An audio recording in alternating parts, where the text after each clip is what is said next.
We have with us Punit Renjen, the Chief Executive of Deloitte, which is one of the world's largest audit and consulting companies.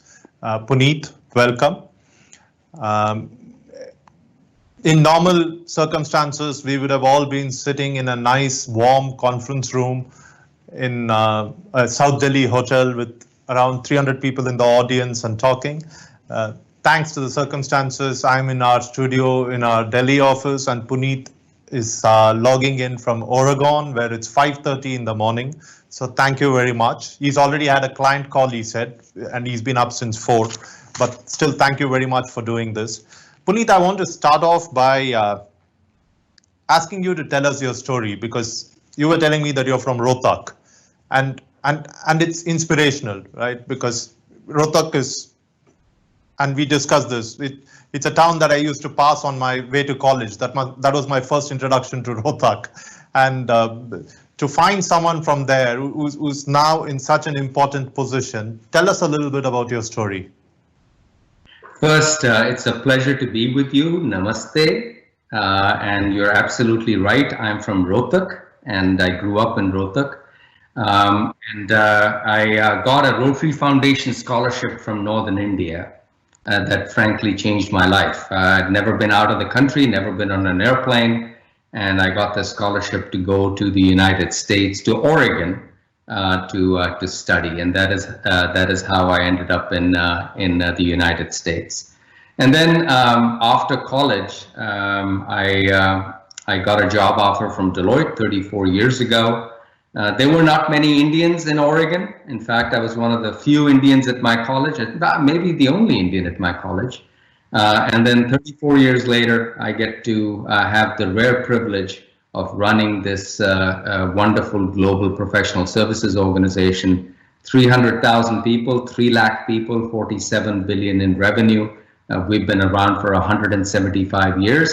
And I am the first global CEO of color.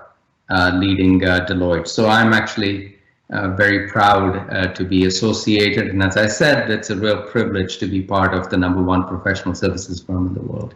But Rohtak is my hometown. And you tell me, and this is the first that I heard, that there's great bird watching opportunities in Rohtak, which is what I will try and do the next time I'm there to visit my mother. Well, please do. Call me. I'd be happy to take you around. What did you go to the US to study? What were you studying in Oregon? I went to the United States to study business. And as I said, not very sophisticated. I'd gone to a boarding school, and my father came upon hard times. So I had to come back to Rohtak when I was 14, 15 years old. And then went, as I said, got this Rotary Foundation scholarship, very generous scholarship, to go to the United States to study business. Let's talk about your business, which is audit and consulting. What has the impact of COVID been on your business? Well, let me start by saying, and I think you will agree with me, that 2020 has been a miserable year.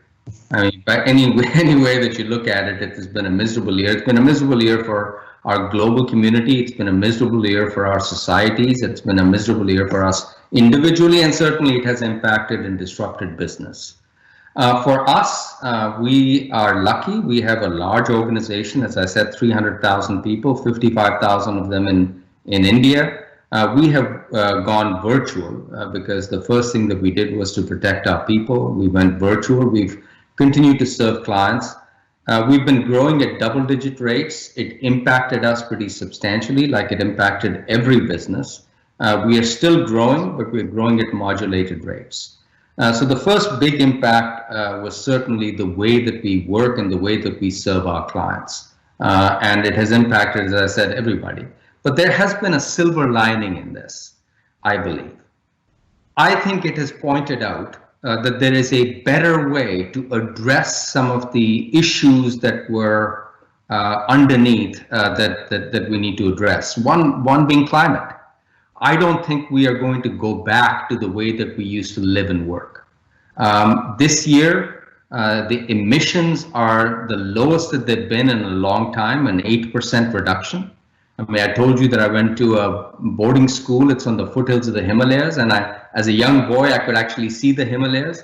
And then over the last 40 years or so, that view was constrained by air pollution. We've been able to see the Himalayas again. So I think there is a silver lining, and I think there's a wake-up call for us to address some of these issues around climate, around social justice and racial justice, around income inequality. And I think that's been the silver lining of this pandemic, but this pandemic has been a very disruptive force. You interact with a lot of chief executives and boards, given your role. How are they coping? Are most companies, most large companies, have they adapted? Are some of them still struggling?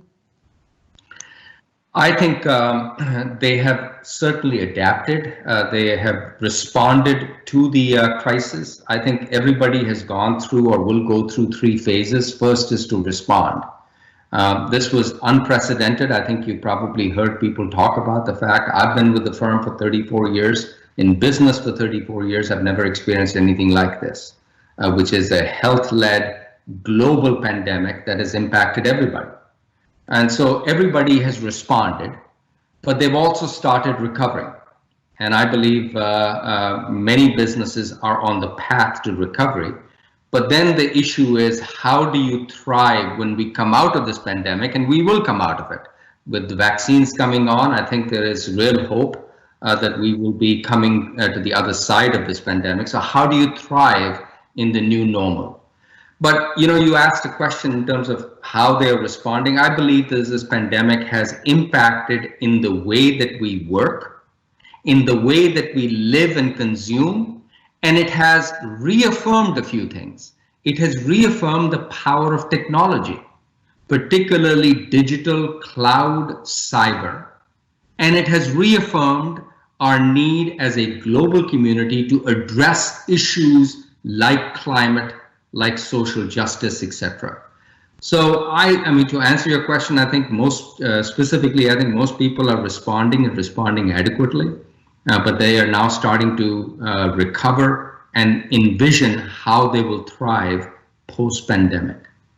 I will say this, one other thing. I mean, the ones that will be successful in the response played good defense, to use a soccer analogy, if you will, a football analogy. They played good defense, made sure that they had adequate liquidity, made sure that they took care of their people, made sure that they served their clients and their customers with distinction.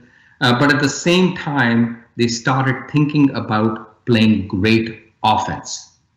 How do you play the cards that have been dealt in the most productive way, given the core competencies that you have? And those are the entities and businesses that will thrive post-pandemic.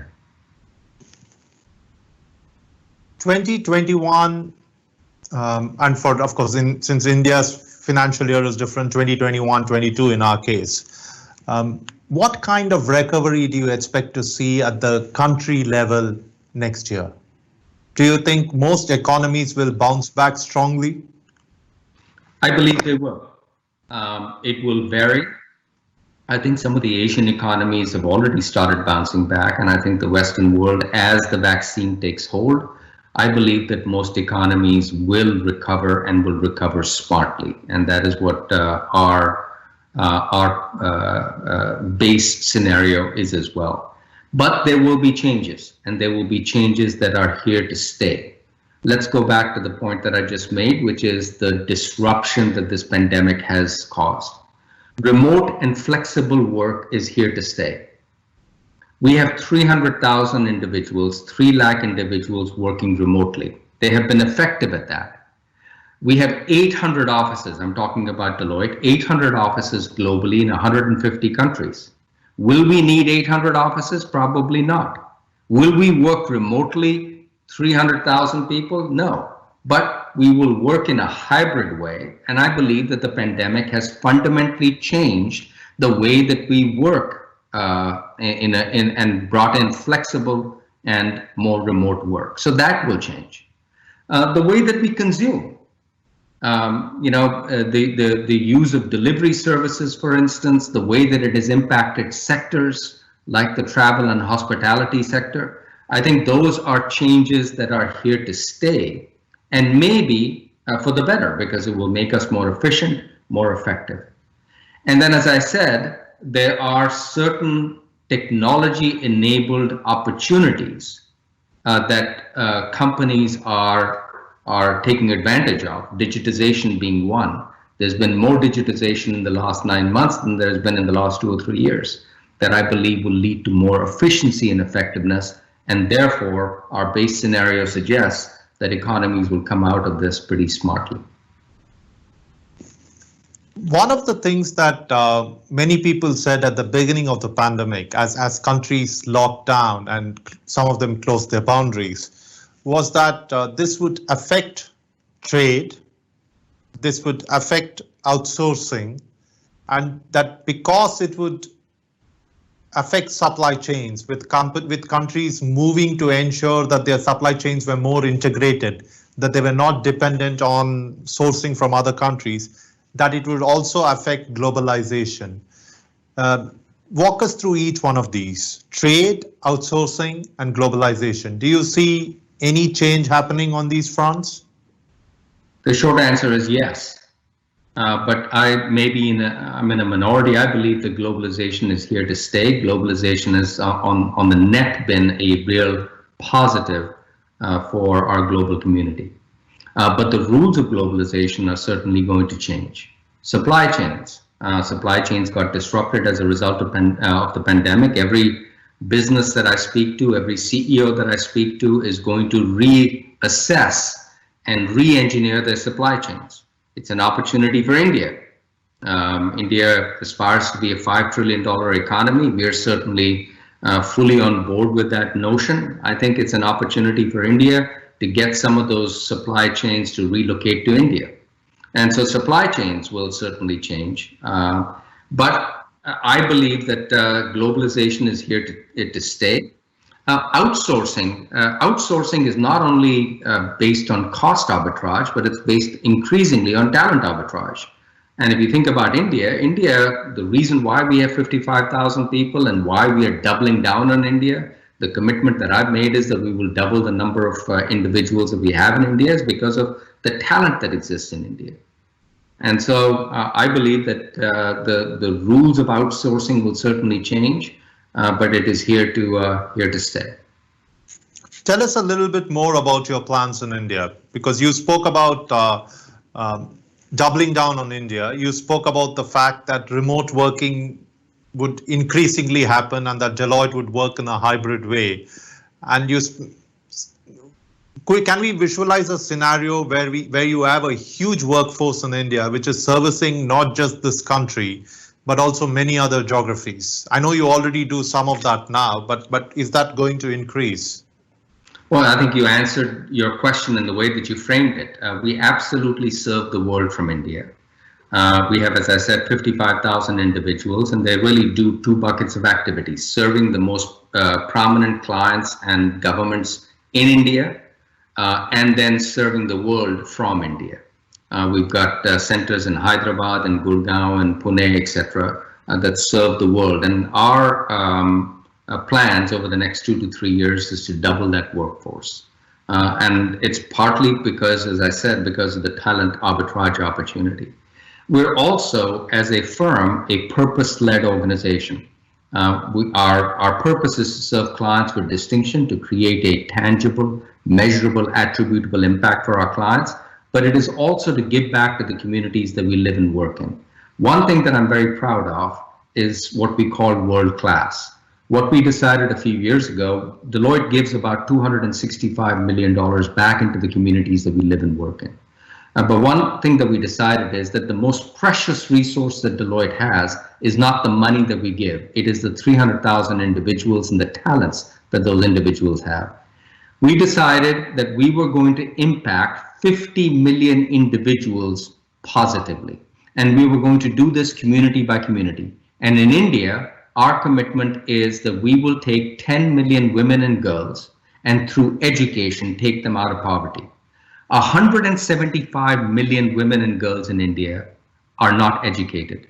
40% of school-going girls drop out of school. And so what we are trying to work with a number of other NGOs is to impact 10 million women and girls, give them the skills and education so that they can participate in this wonderful economy that India is developing. And so that's, in addition to doubling down on India and the number of people that we have, we're going to double down in what we do in our communities in India, particularly through this commitment of 10 million women and girls that we are going to impact. You're an advisor to many large companies and chief executives. What is the view of India in global corner rooms? How do these countries see India? I think this is the Indian century. I really believe that. And I believe that many are very bullish about India. As I said, India has the demographic dividend. India has the talent opportunity, the democratic norms that exist in India, just the vibrancy of the culture. And I have to say, Sukumar, I'm biased. Given my heritage, I'm biased about India, but I hear this often. And I believe that people increasingly see the opportunities that exist in India, whether it is establishing supply chains, whether it is, as you talked about, using the talents of India to serve the world. I really believe this is India's century. When you look at large companies and you look at how they've responded to COVID, one of the things that companies usually do is to prepare for exigencies, and firms such as yours help them prepare for exigencies by crafting plans. What kind of pandemic-proof plan do you think companies will move to in the future? I'm sure some companies are already talking about this. Everyone has what they call a BCP, a business continuity plan. But going forward, given all that has happened over the last 10 months, how is that going to change? Well, as I said, that the pandemic, first off, not many people certainly have experienced what we've experienced here, just the pervasive nature of this pandemic, the global nature of this pandemic, the fact that it is not a traditional way in the way that it has impacted business. It isn't like the Great Recession of 2008 and 9. It's health-led. I think what this pandemic has done is that it has disrupted certain notions that businesses had. Whether it is supply chains, it is the way that work happens, the way that consumers consume. It has also reaffirmed a few things. The power of technology, the power of digital, the power of cloud and cyber. And it has, I think, reinforced this notion that there are large issues like climate, which must be addressed at the individual, at the corporate, and at the societal level. And so I believe all of those have been factored in. And this has also given businesses an opportunity to make sure that they're looking at future scenarios based on a scenario-led approach. What do I mean by that? I'll tell you what Deloitte did. In March, when the pandemic hit, we basically said we're going to play solid defense. Let's identify the issues that we need to put in place or address so that we can protect ourselves, raise adequate liquidity, make sure that our people are protected, that we can keep serving clients, etc. And then what must we do so that we can thrive or survive and thrive through this pandemic? And we came up with 4 scenarios based on facts, and then came up with the ways that the levers that we were going to pull on what scenario we felt was happening. And I believe increasingly businesses are focused on running their operations with that sort of a mindset. That's been a big key change that I've seen in businesses. Much more of a personal question. Global chief executives travel a lot. I'm sure you've definitely not been traveling outside the continental United States over the last 7-8 months. Would that be an accurate assessment? Absolutely, yes. How has it been to just not travel and manage everything remotely? Does it feel strange? Does it feel all right? Is this something you would like to continue to do, or would you like to start traveling again? It feels strange, but it is something that I'm going to limit the amount of travel that I do. I mean, there is no doubt about that. I think it has been, the way that we are interacting it's a way that we can interact going forward. And so it will certainly have an impact in the way that I operate Deloitte and the way that I work. Punit Renjen, thank you very much. It was a pleasure talking to you. Likewise. Namaste.